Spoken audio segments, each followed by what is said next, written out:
আসসালামু আলাইকুম ওয়া রাহমাতুল্লাহ। আমরা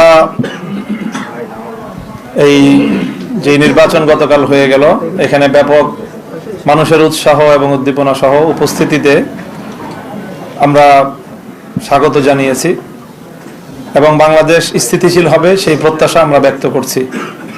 স্বাভাবিকভাবে স্থিতিশীলতার জন্য যারা এই মুহূর্তে বিজয়ী ঘোষণা করা হয়েছে, যাদেরকে বাংলাদেশের স্থিতিশীলতা রক্ষা করা তাদের প্রধান দায়িত্ব, তারাই যদি দেশকে অস্থিতিশীলতার দিকে ঠেলে দেয় তাহলে দেশের জন্য সেটা হবে সবচেয়ে হতাশাজনক বিষয় এবং উদ্ভূত পরিস্থিতির জন্য সম্পূর্ণ দায় তাদেরকেই নিতে হবে।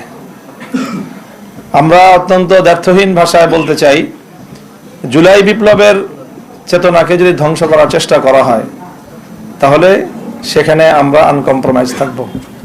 আমরা কোনো নমনীয়তা এবং কোনো ধরনের কম্প্রোমাইজ জুলাই বিপ্লবের চেতনার ক্ষেত্রে আমরা করতে পারবো না। কাজেই সকল মহলকে আমরা সেই বিষয়ে আমরা স্পষ্ট বার্তা দিতে চাচ্ছি। তারপরে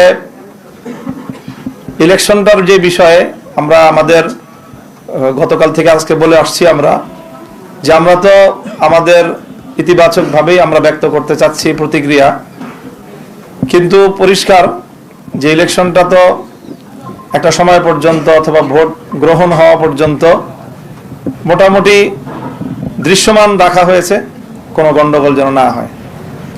কিন্তু ভোট গণনা শুরু হওয়ার পর থেকেই আমাদের কাছে একেবারেই দিবালোকের ন্যায় স্পষ্ট যে ভোট গ্রহণটা যেভাবে হয়েছে ভোট গণনাটা তার সম্পূর্ণ উল্টোভাবে হয়েছে এবং সেখানেই আগামীর বাংলাদেশের ভাগ্য এবং মানুষের জনরায়ের প্রতি চরমভাবে অশ্রদ্ধা প্রদর্শন করা হয়েছে, অসম্মান করা হয়েছে। এটা যারা করেছেন বাংলাদেশের কাছে তাদেরকে দায়ী থাকতে হবে ইনশাল্লাহ। এবং ইতিহাস বারবার ফিরে আসে, বাংলাদেশের মানুষ তাদের এই ব্যালটের অধিকার অবশ্যই তারা উদ্ধার করে ছাড়বে ইনশাল্লাহ, সেই প্রত্যয় আমরা ব্যক্ত করছি।